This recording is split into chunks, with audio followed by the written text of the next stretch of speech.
I really wanted to focus today on long-term health care because we've got the news in from Fidelity on post-retirement health care costs. We're going to talk about that, plus real estate, passive investing, whole bunch more just ahead. So sit back, relax, but not too much. Enjoy the ride. The Ray Lucia Show begins right now on the Good Life Revolution. Woo! I am very, very excited to have you in the studio, Lynn Rowe. Did you hear me scream there? That was me. That was my scream. That's amazing. They're screaming for you. I do prepare. I know you don't need to, but I do prepare for this program. And I was going through my massive stacks of preparation here, right? I've got more here. It's everywhere. I know. You know, they say in the radio and television business, you have to spend 3 or 4 hours for every 1 hour you're on the air. That's true. Since I'm a little slow, I take even longer. But I'm going through there. Here's Kiplinger. Options for covering long-term care costs. Leave a letter of instruction to your heirs. Caring for a relative, the tax code could help you. 10 money lessons from an elderly who have seen it all. It all focuses on post-retirement needs.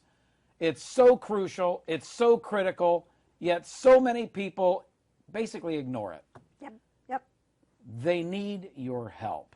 Yes. All right, so before we get to you, Fidelity just came out. They do this survey every year, and they claim it's going to cost me, because I'm pretty close to retirement, it's going to cost me $220,000 just to cover basic health care costs, co-pays, deductibles, Medicare supplements, et cetera, et cetera.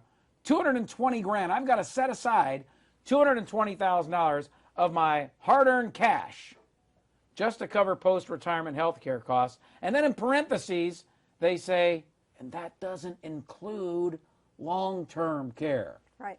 And you're about to tell me the long-term care costs are probably even going to be more than that. Pretty much. Long-term care costs are not going down. That's the news that we all know. They are going up. The good news is, however, if you do the proper planning ahead of time, you can reduce your costs for this significantly. But if you don't do the planning, and again, we said this last time, I mean, let's face it, guys, 1 out of 2 of you are not going to need the care. So you're not the one that's going to need the care. I get it. Let's pretend that you're not going to need the care, but let's just kind of say, well, what if we're wrong? How does that play out? And how it plays out is your family steps up to the plate if you haven't done the proper planning. First, your wife does, and then she finally buckles, and then she calls the kids, and the kids, one of them comes and helps out. And they all say, well, we'll help out, but sure enough, only one steps up to the plate, which creates that schism, if you will, between the kids. Next thing you know, the one that's giving the care, they've already lost the options for things like bonuses and promotions and things like that because they just lost their 100% attendance at work and now they're not the star. So then they start looking at your assets saying, okay, well, we gotta start paying for some help. Well, what are they going to sell? Did you give them instructions? Do they know what to sell? Do they know? Does your wife know what things you want to sell first? Probably not, because you haven't had that discussion. I think the key here is, and I remember years ago, I would have these discussions with people when I was doing financial planning, and of course, all of us guys, it's not going to happen to me, it's going to happen to the other guy. That's right. Right? But the problem is, she's like the other guy, well, she's not the guy, but you're the other person to me, and I'm the other person to you. You just don't know. And so therefore, when you are really doing financial planning, it's contingency planning. Right. So we buy health insurance. Of course, now with the ACA, you have to, but it's prudent to buy it anyway because someday you're going to get sick and you're going to need it. Right. You buy life insurance to make sure that your family's taken care of, you can put the kids through school, et cetera, et cetera. You buy homeowners coverage and property and casualty insurance, and depending on where you live, you buy earthquake insurance or flood, whatever. But yet, we know this is going to happen to 70% of married couples. One or the other of them are going to end up spending $100,000, maybe a year, $200,000. I talked to a fellow from Hawaii last week. Hawaii and Alaska are right up there. How I much is he spending? I asked him, I said, have you made any provisions for long-term health care. He's actually doing pretty well financially. And he said, no, I've been concerned about that. I said, have you looked at what it costs in your state to provide for care? He was totally oblivious, but that is like the most expensive state. Next to the most expensive state. That's right up there with Alaska's the highest, and then New England is somewhere in between the two. But, you know, if you want to spend $300 a day, that's like kind of minimal. $300 a day. That's just insane. So we have to deal with this, folks. And so there's a couple of things you can do. You can own the risk yourself, or you can transfer the risk for a price. That's called insuring the risk. And you use the insurance company to help you do that. And it really is not that expensive when you compare it to what the costs are ultimately going to be. For the care. That's exactly right. And you know, I heard this at a conference recently, and it just struck home with me that these are really nursing home prevention policies. If you don't like the idea of going into a nursing home, then this will help, because you have the ability to hire somebody to help that family out at the get-go, rather than having them worn out and arguing and bickering over what to sell, who's going to handle this, who's going to take care of that. I mean, you can relieve all of that pressure on them, and you can certainly be in control of those finances and not have them just basically sold at will, because nobody seems to know what it is you wanted to sell. You know, I talked to a couple not too long ago. Their heart is absolutely broken because the dad, in this case, it's the man, the mother had already passed away. The dad, in this case, has dementia and is starting to forget who they are. Yeah.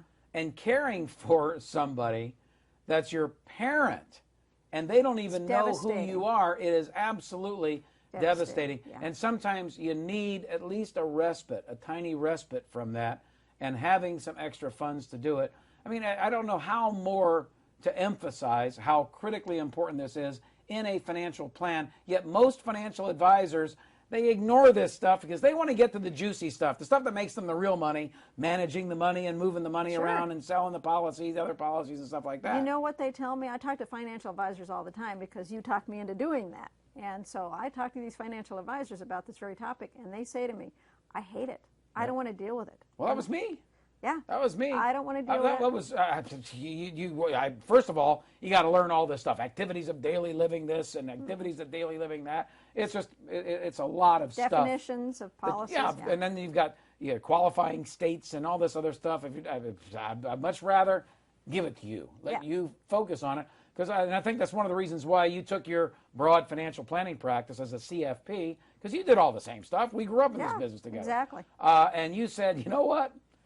I want to focus on something that's really important, that I'm passionate about, that I can learn everything about, and pass that along to the people that I love and care about. Those are your clients, and you've done a great job with it. Thank you. Well, and it's been very gratifying, too, because I have had folks who have used those policies, and I'll tell you what, I've received phone calls from family members, from people who are actually in care, just saying thank you, because in one case, the gentleman said that the two caregivers that he had coming in to his home, giving him care, were his friends. They had become his friends. They were people that he had hired through his policy, but they got close. And his wife was able to go back into the choir and do all the things that she was doing before she started giving the care to him. And then she finally said, why am I doing this? We have long-term care insurance. Very good. Now, when we come back from the break, which I know Roy is saying we're going to have to take a break momentarily, like 1 minute. When we come back from the break, I'm going to run by a strategy with Lynn. I'm going to say, here's a concept. What do you think? And she's going to say, you're brilliant. Isn't that right? I'll definitely say he's brilliant. Okay. I want to run by a strategy with you because I think it is pretty cool. I don't know if it's brilliant or not, but I think it's pretty cool for husbands and wives who are thinking about buying long-term care, especially if the husband, like me, for so many years said, nah, it's not going to happen to me. I ultimately did break down and buy it, but as you reminded me, Lynn Rowe, last week, it was, you kicked me in the pants for about 5 years, and Jeannie, in 5 minutes, got me to buy it. Just like that. Just like that. Maybe we'll tell that story, too. I've told it many times. All right, so remind me about the strategy, because in 3 minutes, I'll forget. Got it. onset of Alzheimer's? I don't know. It's not a good sign. It's not a good sign. I think I'm okay. 877-PLANNER, special guest in studio, Lynn Rowe, certified financial planner. I want my LTC.net. We'll be back. Yeah, that's the song, I want my LTC.net. If you want to talk about long-term health care, you've got one of the preeminent specialists in studio with me. You can call Lynn Rowe at 1-877-270-3127. You got to write that down, by the way. 877-270-3127 or online at iwantmyltc.net. You never know when you need a true expert in this field. Lynn, welcome back, CFP. Nice to be back. I'm supposed to remind you of something. Oh, yes. Strategy. What strategy? The strategy you were talking about in the last segment that you were going to cover. I was talking about a strategy? You were talking about a strategy. Oh, that. Yeah, just kidding. All right, so yeah, obviously you know all about these long-term health care products far better than I. But I'm also a pseudo-student of this business, and I try to stay as close to it as possible because people ask me about this stuff all the time. On the air, off the air, doesn't matter where I go. So here's my thought. You know our good friend Gene Pastula. Right. Right? Right. He is on every week, as you are. And Gene he is the original pioneer of the linked benefit life insurance policy. Right. Which is basically, as I've said many times before, and you've reminded me of this, it's a savings account. You take money out of your left pocket and you put it in your right pocket. In the left pocket's the bank, the right pocket's an insurance company. You put 50 grand in there and it's worth 50 grand. But the insurance company then invests that money, earns 3% or 4%, whatever they can earn on it, more than the bank, because they can invest long term. Banks are investing short term. They take the delta, the extra interest, and they basically pay for a long-term health care policy. Right. Now, the reason my strategy is so brilliant, if I might add, is men hate to buy long-term care because the odds are only like 50% or 48% that they're going to need the long-term health care. Women, on the other hand, odds are significantly higher. We're doomed. Men die, women go in nursing homes, et cetera, et cetera. So why not do this? For someone that, obviously can afford to do it, and there's a lot of different ways to afford to do it, why not have the husband, in this case, take $50,000 or $100,000, their emergency fund money, because everybody's got to have some emergency fund money. Rainy day. Right, the rainy day fund. Take the rainy day fund out of their left pocket, put it in their right pocket, and cover the man of the house who, no way that person's going to go in a nursing home because he's the man. That's right. And then have the woman actually buy a long-term care insurance policy, traditional type, that you are one of the preeminent experts in. What do you think of my strategy? I think it's a great strategy, and I've actually used that with a number of couples. It's also in a case, for example, we talked about before, where one of the members of the household is uninsurable. If, let's say, this couple that I have helped in Arizona, she was uninsurable. Well, he got that type of plan that you're talking about, so that if she needs the care and he is still living, he can pull the cash value out and use it for her care if he has to. If he is gone, she has that death benefit that you didn't cover yet that will pay for her care. They could take that, the kids could take that, put it in the bank, and there'd be cash there to pay for her care. If he needs the care, then he's got the coverage to pay for his care. It really can be a multi-purpose policy. It really can. And the other thing that I like about that is, let's say, in my case, I put $100,000 in, there'd be a $200,000 death benefit and a long-term care policy on me. I don't use it, okay? But I die. All the money, even if my wife were uninsurable, the death benefit comes into my estate and can replenish the assets that she depleted. That's right. Because she's going to be spending our assets if that happened. But we were smarter than that. We actually, after many years of coaching and coaxing and kicking and screaming, I finally broke down. And you know what? As I've told you many times before, my wife to this day says, out of all the investments we've ever made, that's the best investment we have ever made, because she worries about being a burden on our children.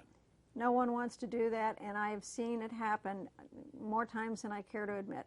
It's a situation where nobody thinks that anybody's going to need care, and they don't plan for it, and sure enough, when that happens, and for us ladies, that's 3 out of 4, So when that happens, that means that the kids, same scenario, the kids are going to step up to the plate and say, oh, I'll take care of mom. We'll take care of mom, and we'll all pitch in. And when there's 4 of them, that's not going to be 25% each. It's going to be 0, 0, and 100%, or 0, 0, 0, and 100% in the case of 4 kids, because somehow that person that has more time or less things going on in their lives, they're the ones that are the designated caregiver, and it creates incredible friction.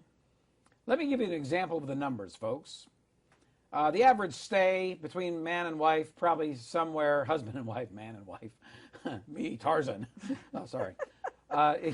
You look at about $87,000, $85,000 per year for a private nursing home. Right and all now. that stuff. Right now. Yeah. So that's $250,000 is the bogey that you're looking at. So I'm 64. Chances of me needing it tomorrow are almost 0. Right. But chances of me needing at age 82 are very, very high. So I look at $250,000 today for a 3-year stay, $250,000.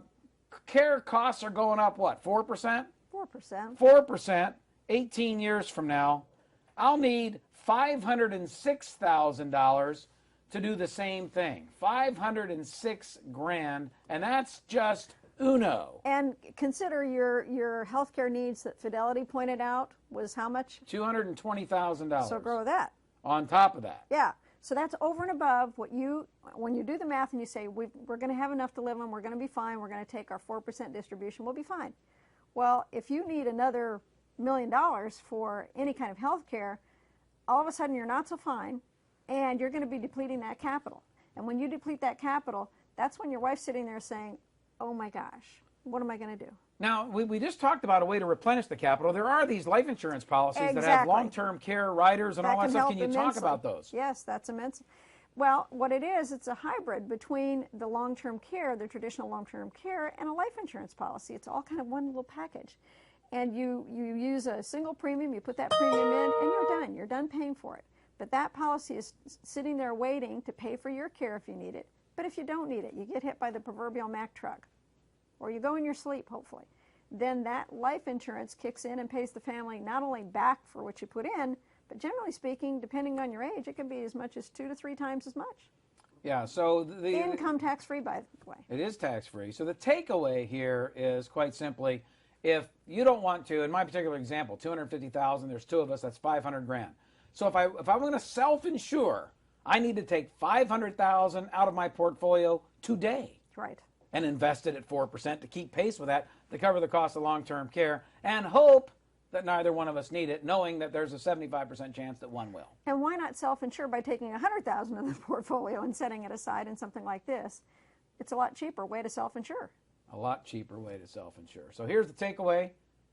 Put her number up on the screen. This is an amazing thing because she's so tiny she could never hurt you.